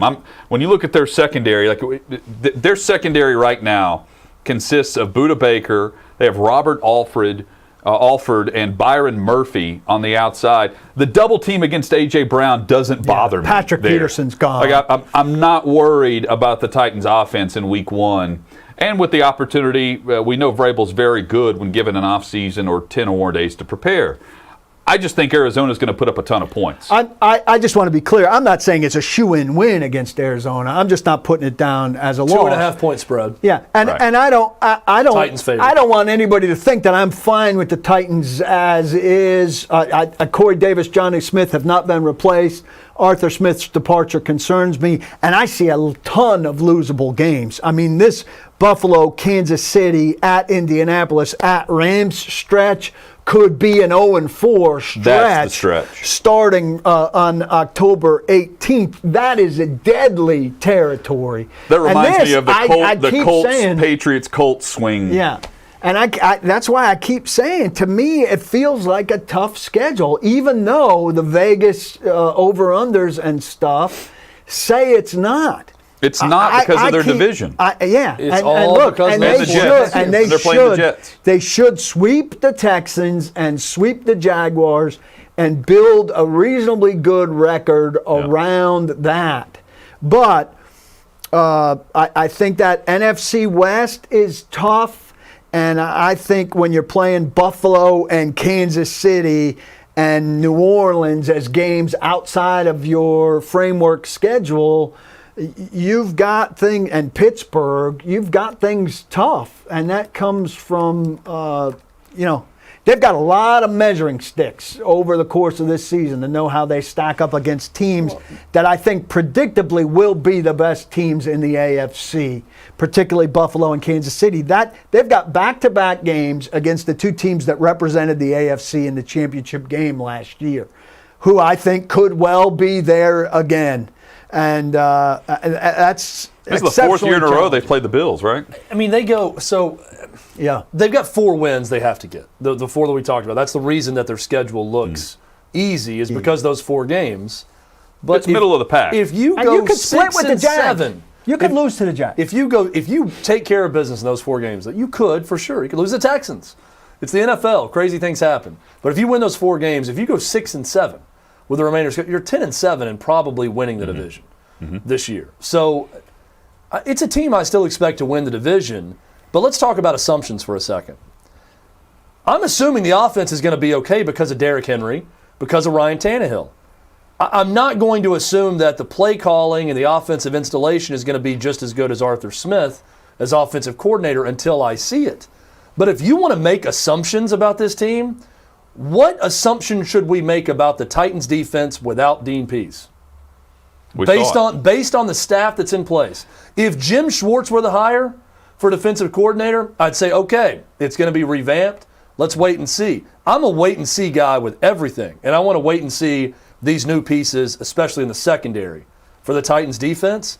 But if you're making assumptions, it's hard for me to find a lot of hope with this group on defense. Offense, yes. I'm very hopeful they're going to continue to have a really good offense. But defensively, Hutton, and you brought it up against Arizona, I think it's a high-scoring game. I think the Titans could win. They're favored. But it's tough to make an assumption about the defense being a lot better until we see it. Early in the season, I hear that phrase. You want to play the Colts. Like I heard last night, getting the Colts early in the year as Wentz comes along is good. I would want to play this Titans defense early in the year. Bud Dupree's coming off an ACL, suffered in December. Rashad Weaver's going to have legal issues going on. We don't know what's happened there. We know he's involved in a legal case. Caleb Farley's back. And you have a new play caller filling out the thing. When I say new play caller, a designated defensive coordinator feeling things out for a defense that was really bad. Plus Caleb Farley's help. You plus an it. offensive play caller who's new. Sure. So you want to I would want to catch them early too. Meanwhile, Arizona practically running it back with what they had. The guys have Vance Joseph as their defensive coordinator is back. They bring in J.J. Watt healthy early. So they have some pieces that are not. I'm not saying they're winning their division, but they have a cohesive group that they're trying to build around in a core. The Titans have that too, but there's still a lot of question marks there, and it's tough to make assumptions early in the year that I think we could do last year. Now, as we move through the schedule, we know the division is paramount. Where they open that home in the division against the Colts. But you're right, Paul. They travel on the road at New York and at Jacksonville right after that game. They cannot have and I hesitate to say cannot have because I'm playing the schedule out in my mind, which is dangerous. But and they had this last year and they still made the postseason. But I look at the stretch right before the tough home stretch of Buffalo and Kansas City and think to myself, you can't go have a performance that you had in Cincinnati last year against the Jets or against Jacksonville. Get yourself a buffer. Yeah. Get some wins in the column and then prepare for what is a extremely tough stretch where not only are you going to have so it's a Monday Night Football game, back-to-back games against Kansas City and at Indy, and then Sunday Night Football against the Rams. Quick turnaround where you host the Saints after getting back on the morning of the 8th, probably at 6 or 7 o'clock in the morning. Quick turnaround, returning home to face the Saints. I don't know. It's an intriguing schedule from that set because I like the way it flows. You have a tough stretch, but you have some winnable games ahead of that. But you can't have the hiccup as you play the schedule out like they did last year against the Bengals, for instance. Here's another thing. Yesterday, your primary complaint was about strength of schedule, and a very good one. We talked about judging strength of schedule on Vegas's predicted win totals rather than last year's record, which is a very good. Our friend Warren Sharp does really excellent schedule analysis. And another thing that he looks at are the scheduling inequities of how much rest or short weeks, long weeks, bye weeks that your opponents have. You pointed out yesterday when we saw what the Patriots had and their schedule was leaked that the Titans would be playing the Patriots on a long week of rest coming off their mini bye from a Thursday night game. Titans have that 4 times.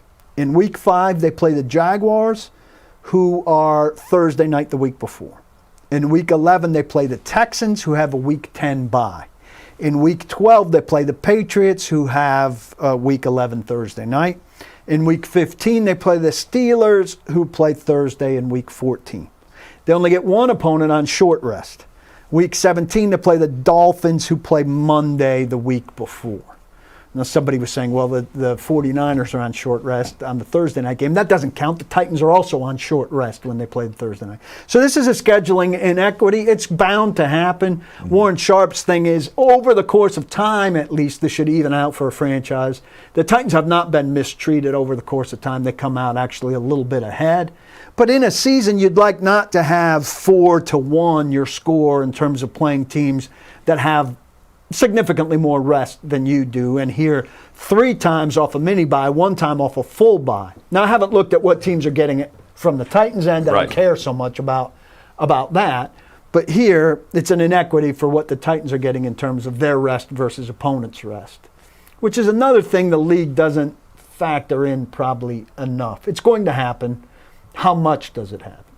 Hutton, you hit on this a little bit, but I think the key 3-game stretch, if there's ever a time where it is imperative to win 3 straight games, it is Indy at home, Jets, Jags, early in the season. Whatever happens in those first 2 against NFC opponents, those 3 back-to-back-to-back AFC opponents, in that order, I think that Colts game at home is a huge trendsetter for the season in the division, right? To get them at home first, you really set the pace if you get out and win that game at home, and then you got to take care of business against the Jets and the Jags. So regardless of what happens against those 2 tough NFC opponents to start the season, that 3-game stretch, late September through mid-October, to get those 3 straight AFC games, to me, is imperative for the season. My one issue, and I think it's a pretty good schedule, it's balanced, there's no 3-game road swing or 3-game homestand or any of that. I think the 2 long road trips are well spaced and over relatively early, by week 9. They play the Colts, week 4 and week 8 or 9, and that's over. And I hate the fact that they play at Houston. They've played Houston in the last game of the season far too frequently. Needs to be the Colts at the end. And Titans-Colts, I think, virtually everyone would predict those are the 2 teams competing for the AFC South. They're done at midseason. And I think that second Colts game needs to be somewhere in the final month at least, if that's going to be a division deciding kind of thing. At least they put space between those games. As I said earlier, there are 4 games between those games, which I think should be the minimum. But I'd like to see Titans-Colts in the last 4 games of the year at least, because that's going to be a really impactful game in what happens in the AFC South. And we're not going to see them play for the whole second half of the season. Another observation, 5 road games in the first 9 weeks of the season, 3 road games in the final 9 weeks of the season for the Titans. That should be advantageous for this team. I think, too, the Christmas week, you play the 23rd. You don't like that short week coming off a road game at Pittsburgh. But boy, do you like it when you're off Christmas Eve, Christmas Day, and you're resting up for the final 2 games of the season.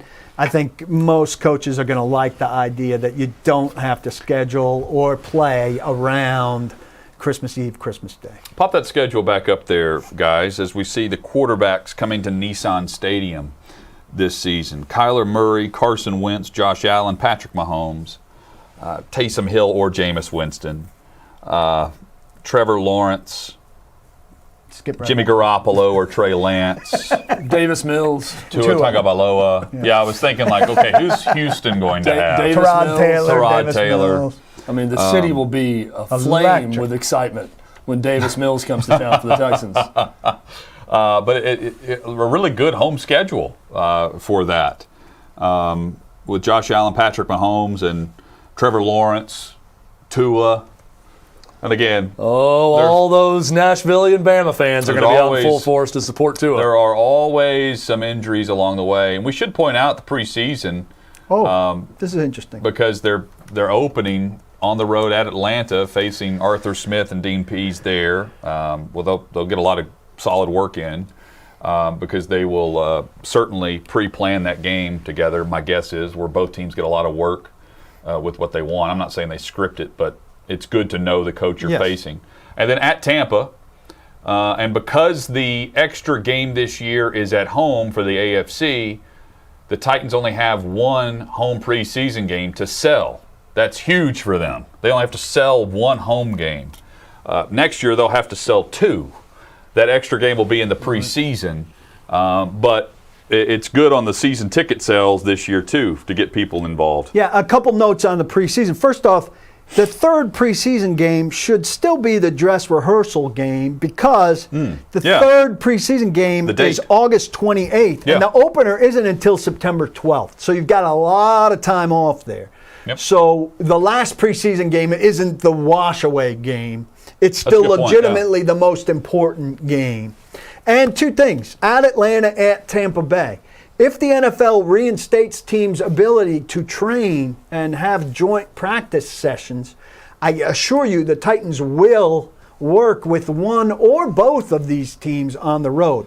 You mentioned the friendship with Arthur Smith. That makes Atlanta obvious candidate. John Robinson and Jason Light, the general manager of Tampa Bay, good friends. Titans could do some camp on the road with both of these teams. They were set up to do it with Tampa Bay last year, but the NFL scrapped joint workouts because of the COVID stuff. So if they're comfortable with COVID and the PA doesn't scratch it, and they might be the biggest opponent of this idea, but if they're free to do it, the Titans could have two. They would definitely have one. They could have two road trip joint session practices before a road preseason game. Paul, another observation, just going back to your thoughts on the Colts, where we see the spacing of this game and how they don't play the Colts again after Halloween. According to FanDuel and Las Vegas, the Colts are the most popular team by bet count in the over-under. For 9.5 wins, I think, is what their over-under is for the Colts. And what was the second part of that? 90. They also have the most lopsided in regular season over-under wins, 92.5% betting the over for the Colts. Okay, now if 92.5% of the most popular bet is taking the over on the Colts, this tells us that while we in Nashville are saying, boy, the Texans and the Jaguars are pushovers, and the Titans are going to should collect 4 wins there. America is saying, boy, we don't like what the Titans did at all. And that's a fluky division win they had last year. We hate their offseason. And the Colts are going to roll the Texans and the Jaguars and the Titans to get 10 wins at least. And that the division is soft, not just 2 teams soft, but probably 3 teams soft, don't you think? That's what they're saying. This is at least a partial indictment of the Titans and the AFC South beyond the bottom 2 teams. I don't know if it's as much that it's 3 teams soft as much as they're seeing at least a split. What franchise are you buying in the long haul? Yeah, and they're buying the Colts. It's the Not in the Colts. long haul, in the 2021 Even with all the haul. Carson Wentz hate, it's the Colts in terms of the franchise that you're going to buy to be the most stable. Well, consider for the They're long seeing time. one And to team bounce pulling back. away in this division, and it's not Tennessee. And to bounce back this year, too. They won 11 games last year because of their defense. The Colts. They had good quarterback play, not great. They had a decent run game, not great. The Titans were superior in quarterback play and run game, but we know how their defense was. Colts had the superior defense. They split last year, and now you look at it and think, okay, are they going to get better quarterback play because of the pairing of Wentz with Frank Reich? And can they improve on the scoreboard because of that and pair that up with their strong defensive effort? If they can, then that's why you pick them at over 9.5 wins. You know who's pissed off by all this? Danico Autry. Danico Autry was very outspoken when the Titans signed him about the Colts know what they let go and they're going to pay the price when we play head-to-head. Now you hear that from a lot of players, but most guys now tamp that down. If we got this number in front of Danico Autry right now, he would have, I suspect, some things to say about it. Coming up, some other thoughts on the Titans' schedule and future odds. Plus, we'll hit some Balls headlines, and we'll tell you the Nashville Predators playoff schedule, which has been announced through the league. Also, somebody we talked about a little bit ago, bit Lance Lee. We need details. Outkick 360 rolls on.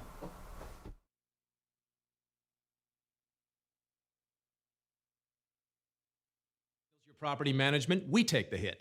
The refrigerator light bulb burned out. Little Tommy broke a window. There's a critter in the basement that could eat a cat. There's a hot tub in the kitchen. Mary Jane in the closet. Pirate on the roof. Someone had a party. Someone released the Kraken. Indoor roller derby. Indoor compost heap. Unauthorized sublet. Cuban cigars. Food fight. Dirt fight. Skunk fight. Anything else? VenturesWarehouse.com.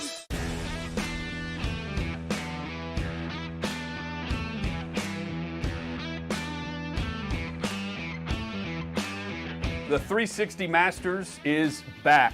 Hey, it's Hutton. Hope you'll join us on June 10th for a one-of-a-kind event with Outkick 360, other great writers and producers from Outkick, including David Reed, who will throw his back out again for the second annual event. Thursday, June 10th, you can sign up on Eventbrite or just follow us on Twitter at Outkick 360. 100% of the proceeds will go to the Leukemia and Lymphoma Society of Tennessee. Hope you'll join us for a great event. Get your team today and join us at Topgolf Nashville for the 360 Masters.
Outkick 360 playoff time is here for the Nashville Predators, and mentioned yesterday we thought they would open the playoffs on Monday. That is the case. We have the screenshot through the Tennessean, which they put out, and the NHL has told the Preds when they're going to be playing.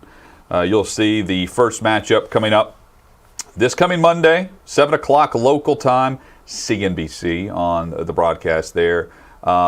Back-to-back games, of course, there in Raleigh on Monday, Wednesday. First home game in Nashville on Friday, a week from tomorrow. And keep in mind some of these TV schedules that will be on USA for the 12,000 plus that will be in attendance at Bridgestone Arena on Friday and then on Sunday. And then if necessary, you see the rest of the schedule. But Paul, I think you mentioned this earlier in the week. You were worried a bit on the layoff between the end of the regular season and the start. I mean, I think that's legit because now that we know they're going to wait through the weekend. I also have this problem. I don't know why. And I know Chad's very good at going to games for free. I'm not as good because I'm not as connected. Nice to people. I'm not as I'm not as nice to people, and I'm Just not call it as, like it is. I'm not as beholden to people, and I'm not as well connected to the Nashville business community. But also, it shouldn't be. I'm in good enough position that I should be able to spend $98 on 2 tickets. 98 times 2 on 2 tickets. Why, when I go there, am I so hesitant to push the damn button? I don't understand. Because I'll spend $200 on a lot of things. It's because you spent a lifetime going to events for free as a member of the media. So I think just natural hesitancy would lead you to hesitate to buy the ticket. I'm so not hesitant, because you've gone to so many sporting events for free. If you follow my spending habits on the things I'm not hesitant about dropping money on, and this is a night out with my son to take him to a hockey game when we haven't done anything like this together in so long. And I get these tickets up on my screen and I'm like, well, even he's going to say, Dad, these are awfully high. Well, it's $98? Yeah. Yeah. I mean, that's not cheap, but that's not too bad. That's what they cost. For a playoff game. I thought, correct me if I'm wrong, I thought that if you've been a season ticket holder, I'm reading the idea of how they were going to sell the 12,000. You've been a season ticket holder, or if you purchase a season ticket plan for next season, that's how they're selling tickets for these games. I think you can go as low as buying a season ticket for a quarter of next season. You'd also be able to buy a strip of tickets to all of the first 2 rounds of the playoffs. But you were able to go find individual. Is it resale? Ticketmaster that don't seem to be resale, but maybe there That's are great. Ticketmaster disguises. No, I didn't No, these know. are just available because it says available, and then there's another. I was under the thing that assumption that's how they were signifies that opening they're these tickets verified up. I didn't know you resale. could go online right now and buy those. Oh, buy those tickets right now and tell us Yeah. if you can get them, so we can That's break great. some news. I We can can break sit some news in on the show. Get you 318, to or I spend some can money. sit in 328. And they upped the attendance to a little over 12,000 people for Bridgestone Arena. The NHL is keeping them from going to max capacity. And we know that because they're adding HVAC units, 3 of them, to Bridgestone Arena to meet NHL standards just to get above the 12,000 mark. Meanwhile, a concert that could be held theoretically in the same week at Bridgestone Arena can be completely sold out at this NHL point. has nothing to do with that. Right. I will say, I keep clicking on things and then it says, sorry, somebody else took your seats, and I have to go to the A season next. ticket holder. The new season ticket holder took those seats. It's also really cool that Nashville gets a Friday, Sunday batch Yep. of games. That's a great point, to too. start. I'd much rather have that than Yes. Monday night, Wednesday night in Raleigh. People in Raleigh are probably a little jealous that it's not a weekend. At least get a Saturday or Sunday game 1, right, if you're there, instead of Monday, Wednesday, and then Preds get to come home to Nashville for a Friday, Sunday. Hit us up on Twitter at Outkick360 and let us know your thoughts on the Titans schedule. We've been breaking it down a bit here. Paul, Chad, we always hear from, what do the NFL think of the Titans from a national TV perspective? Here's the overkill. Here is your Thursday night, Sunday night, Monday night football schedule, and we know the Titans are a part of one of each of these, as you see it on your screen. Lance Lee said he loved this look to the eye. I thought, man, this is just unbelievable. Look at all these games on national television week to week. Lance Lee loves this on look of the eye because he's not looking to see what exactly is on there. 'Cause Right. He doesn't care. So, yes, it's But what a we can tell you- kaleidoscope of color and logos just There pleasing to the eye, but it's are really hard to 3 decipher what's what. 3 Titans logos on there. One on Thursday, one on Saturday, one on Thursday, one on Sunday, one on Monday night. It looks like my blanket as a 7-year-old. Yeah. That was NFL theme. That had every single team's. Seriously, I had a Major League Baseball one that was a comforter at one point, and I had an NFL one and it had every team's logo on it. And it looks like I could wrap myself in this graphic right now and be 7 years old To again. me, Hutton, this is the right amount. Yeah. They get 2 at home, right? Yep. They're hosting Buffalo on a Monday night. They're hosting San Francisco on a Thursday night. We could stop making the Jacksonville Thursday night game joke. It hasn't happened now in 2 years. And they're on the road at the Rams on Sunday Night Football. This, by the way, is the same thing they had last year. But they got an extra game on Tuesday Bumped in. night because Right. of the COVID deal. And if you want to be honest, look, I understand you're not, as a Nashville person, you're not that excited about seeing so much Dallas or so much Green Bay if Rodgers isn't there, et cetera. But we know how these things work. They're marquee teams who are going to have, the 5 games, and they're going to be on these things. The Titans do have, a very exciting player in Derrick Henry. A.J. Brown is intriguing. They also have a defense that absolutely sucked last year, that wasn't ready for prime time. And they also, they won in Denver on the nightcap of the Monday night opener in a very ugly game, 16-13, I believe. They got pasted by Indianapolis on a Monday night game. And in Green Bay, in the snow, in a game that was tailor-made for Derrick Henry. Was that Thursday or Monday?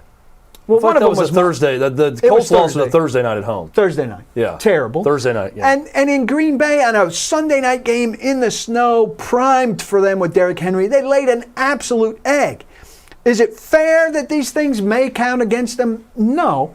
Your prior record in those games doesn't mean. But when they've been a national TV property lately, they haven't been particularly. The NFL schedule makers haven't said, hey, that really worked out for us well when the Titans were in prime time, so let's get them in there again. We got to get this team back. So, be realistic. Hopefully it snows again. Now, if they go and they play well this season, better than it sounds like the three of us are expecting them to, then they can get flexed into some more slots. Go kick ass. But shut up about prime time if you're going to lay an egg in Green Bay in the snow when you've got the best running back in recent history and you can't get going. Well, in just comparing the teams that had one more primetime slot than the Titans, Vegas, to me that's half stadium, half Gruden, half everything. The stadium's part of that. Chicago. Second biggest city in America. Third biggest city in America. With 4 primetime games. Minnesota with 4. Yeah, I don't want to see the other 2 are Indianapolis and Buffalo that received 4 primetime slots. Buffalo, quite frankly, should have 5. Okay. Yeah, the teams with 5. Green Bay, New Orleans, Dallas, Seattle, Pittsburgh, Baltimore, the Rams, 49ers, and then Chiefs and Buccaneers. I'm puzzled by New Orleans. I am too. I don't get it. I mean, that is not... It's usually driven by quarterback play. I get that they've been a successful franchise, but Drew Brees is gone. If they knew Aaron Rodgers was gone in Green Bay, that would lower their total by a game or 2. Well, it's tough to get onto a new team, I think it's tough for them to get off of a team that's been there a lot. Fair or not. It's facts of life. Now, one of them could be Thanksgiving, right? I'm trying to think of the national TV games for New Orleans. New Orleans plays. So they play Thursday night football and Thanksgiving. Buffalo. They play Buffalo on Thanksgiving. So two of their 5 are Thursday. Put that graphic back up there, Lance. Let's see if we can. Let's see if I can. And do they also really have to dive play into this? And everybody's mandated a Thursday night. Colorful Right, graphic. that you're guaranteed at least one. Do they also play on Christmas on the right-hand column? Very far. Yeah, they do. Okay, so there you go. So one of their games is on Thanksgiving. Oh, no, I'm sorry. They don't. Oh, they don't. It's I so think small. Christmas, it's very small. Can you This blow that quilt up is so despite small. the fact that some of it will go off the screen? Yeah, Christmas. There we go. Look at that. Yes. Scroll down. Christmas is Colts and Arizona and the Browns and Green Bay. Oh, okay. November 25th. I'm just trying to, Thanksgiving. in my That's mind, Bills Saints. How are they getting on? So there's Miami and New Orleans right there on the 27th. They're also playing Tampa. That's how you get on. So these games are flex games. Jacob, let's study this. Week 15 and week 16, they're in prime time. They could get flexed out. Let's study this and we'll be a quiz tomorrow. This is, imagine looking at this graphic on Dad's Acid while listening to Dad's Acid. I think you'd probably make better sense of it than we are right Maybe. now. What if Completely Mom sober. had the Maybe. acid? Would that throw everything off? I think you would understand even more if Mom had the acid. Mother's Acid. Yes. I mentioned this earlier in the show. The teams with just your Thursday night game. The New York Jets, Detroit Lions, Jacksonville, and Houston will get rid of one of those mandatory games together. Cincinnati, Carolina, Denver, and Atlanta. There you go. That's correct. Those are your teams that will just be featured one time on national TV on Thursday night. Predators as announced through the league, we know they're going to start their postseason on Monday. We'll be previewing that as the week progresses, as tomorrow, and then Monday we'll get a full preview of their matchup against Carolina. Second time this week, our production guys are being overly shy. Jacob had intimate knowledge of a groom peeing on horse hay. And now Lance has intimate knowledge of one of the people, or one of the characters, if you will, who made a cameo appearance on the Ravens video. Please, boys, interject. Lance, your story, please. The tuna dog bit me once and then peed in the studio we were working in. What were you doing filming that made him bite you? We were doing some press. Tuna's handler had written a book for tuna, and they were doing some press for that. And the dog In was Tuna's just, voice or for Tuna? Was it like a ghostwriter situation? Was the book written as it was by Tuna the dog? Did you read as the I book? recall, it may have been the dog's voice. Yeah. Yeah. Even worse. What is Tuna's claim to fame? Being extremely ugly, I think. It's like an extreme overbite. So the bite Internet wasn't really that meme bad for because being the teeth don't match up. It's a cross, but he's a cross between An ugly dog and an ugly dog? a dachshund and a chihuahua. Dachshund. Dachshund. Or Dachshund, sorry. Is it? I don't know what it is. Dachshund. Dachshund. Dotson. A hound. So this was a great celebrity interaction for you. Have you been bitten by anyone else in the celebrity ranks? No celebrities. The groom. No celebrities. Tell us Thank about you. the time Ray Romano bit you in an interview, please. That's next. Please, on now tomorrow's show. you've It's known for the overbite, though. You've each failed to interject one time. Let's let this be the end of your failed interjections. Interject. No, just if you have something, come. We don't have wanna ears. have to We can invite hear you. If you jump in, we'll know. We You can want just you talk. in. Coming up, he tells us about shopping with Serena Williams in Paris. We're going to save that for our final show.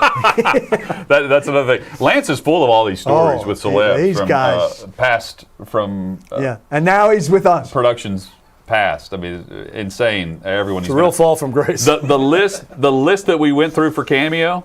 He's probably done something with the show involved. Well, he thinks they're G-list for sure, based on the A-listers he's been with. He can give you what drug he's done with each of those celebrities as he goes down the list. Chad, tell us about Renter's Warehouse. Renter's Warehouse, love talking about them because Renter's Warehouse can help you in a lot of different ways. It's been a tough year. Financially, for a lot of you, it's been a tough year. And they've got a way that you can make some cash right now. If you own rental property and you need cash, you're worried about receiving rent on time, it's a lot more difficult to find renters right now in some instances.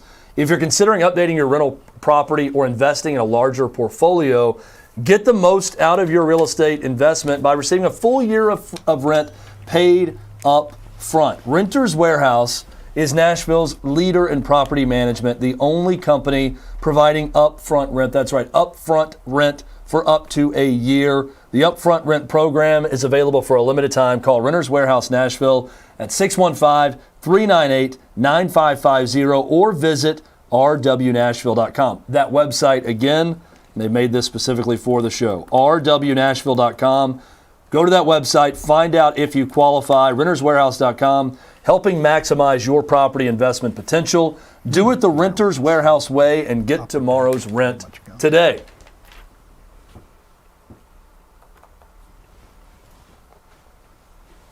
Clear.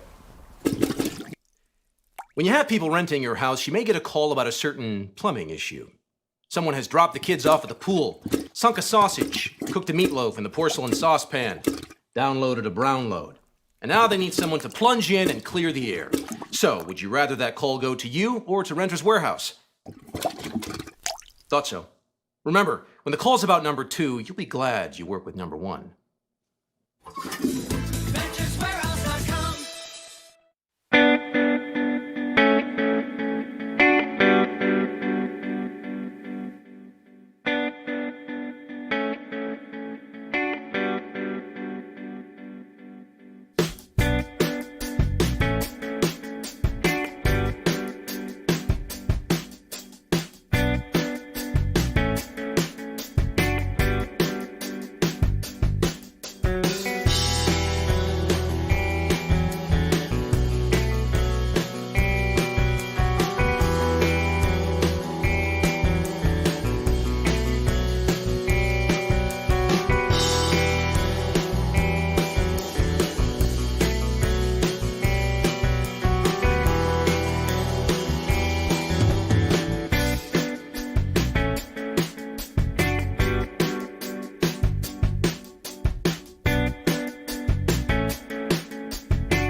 Outkick 360, we've been recapping the NFL schedules today. Been a fast-paced show in the final segment for today. Hit us up on Twitter at Outkick 360. And, of course, we hope you'll subscribe to the new channel, Outkick 360 on YouTube. If you're watching on Outkick, search us out there through YouTube, Outkick 360. We're live streaming there as well. Share the feed on Facebook and retweet for us there. And find us on podcasts wherever you download your podcast. The numbers have been extremely strong. We Thank appreciate you for subscribing to the podcast wherever you download Outkick content for your mobile device. How about this for NFL scheduling? All my thoughts on, it's sweeps month and ratings month in October. The NFL, can a league get this lucky? So Tom Brady enters the season needing a little over 1,100 passing yards to break Drew Brees' all-time record for passing yards for a quarterback. If he averages 289 yards per game, which is about his career average, he will go in to Foxborough with an opportunity to claim the all-time record. Well, that's not them just getting lucky, too. The stat thing is lucky, but that's strategically placed in the schedule during sweeps, knowing that's a possibility, was completely done on purpose. That's on purpose. But when I say luck, I mean, the number's falls not in sweeps week. It's realistic, that, right? Yeah, landing in their window. It's not like he needs 4,000 yards. It's not happening in December. Yeah. Right. Timing-wise. No, it's absolutely perfect. Unbelievable. It's just crazy. Some other news out there. We started the show. Caleb Farley has signed his rookie deal, Paul. No surprise, all these are slotted. But gone, thank goodness, gone are the days of holdouts, and gone are the days of waiting until the last possible moment to sign a rookie to a contract going into training camp. Yeah, these are non-news events to me. The rookies sign. We know what he's going to make when he's drafted. Right, and the only news element to these are if a guy doesn't have his deal done, in the days leading up to camp, where you're having some debate on, deferred money or some small element that agents and teams can still find a way to fight over, because there's very little left to fight over based on the slotting and all of that. I'm gonna get to a story that Paul has at his website in just a moment. Jacob, do you still have the Falcons graphic, the schedule graphic? News or not news that in their announcement, what are you looking at here, Jack? I can't see that at all. Yeah, That's what I'm looking at. I was like, expand the picture part. We don't want the just schedule the top. part. Just the top. The top part. The picture News part. or not news that Julio Jones is not featured among the players at the top of their schedule. One more zoom. I heard that he wasn't on it last year either. I think not news. I think it's news. I mean, he has publicly been shopped. It's been reported multiple places. So there's a reason that Julio Jones isn't on that graphic. Hey, I think it's news. And we see the Titans August 13th preseason. Could And Julio we'll Jones see- be playing August 13th in Atlanta? Boy, if they trained together, can you imagine the amount of cameras that would be focused on him? I would love that. With A.J. Brown. Then we're together. switching gears on some expectations for the season. That one piece to the offense yes. versus what they've lost, what they gained. Yes, please double team A.J. Brown at that point if Julio Right. Jones is also on the team. Yeah, we'll be changing course. Paul, former Titan, Albert Hainsworth, you wrote about him last night. For what reason? I spoke to Albert Hainsworth extensively, and I spoke to Zach Penny. Zach Penny is from a small town in Arkansas, and he drove here 7 hours about a month ago to donate his left kidney to Albert Hainsworth, who has been doing 5 hours of dialysis 3 times a week for about 2 years. And we recall at our old show talking in detail about Albert's health issues. Albert told me that 2 years removed from the league, his kidneys were operating at about 50%. And that he thinks that all the medications that he took to get him through NFL games, specifically the Toradol shots that he took, he said, for every damn game, contributed to kidney failure. He's got no history of kidney problems in his family. I read some scientific journals and stuff that said Toradol doesn't cause problems used in short stuff, but it didn't explore nothing I found explored what it does to somebody taking it on the regular basis that Albert Hainsworth and players of his era took it. But at any rate, Albert's turned a real corner. He's doing well. Told me the whole story about the transplant. The guy who offered it to him, an amazing, as you can imagine, an amazing story of generosity.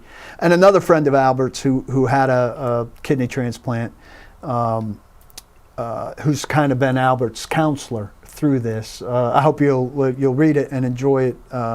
Not the kind of story I do very often, but I know Albert, an important piece of Titans history, and a guy who's suffered a lot with this. Told us on our previous show of brain aneurysms he had that almost killed him several years ago. So his second big health crisis, and he's doing a lot better. Well, an important piece of in the Tennessee Power of Tennessee Vols history also, with his connection to that program. So and there's a Razorback tie in here, and there's a Vanderbilt tie in that he had this surgery at Vanderbilt Hospital. So Chad, SEC ties. Yesterday you were pissed off for greatness on Henry To'o. Simmer on this as we go into tomorrow. Jeremy Pruitt. Continues to go after his buyout money of $12 million plus. Oh, he deserves every penny. With the investigation that is ongoing and everything involved.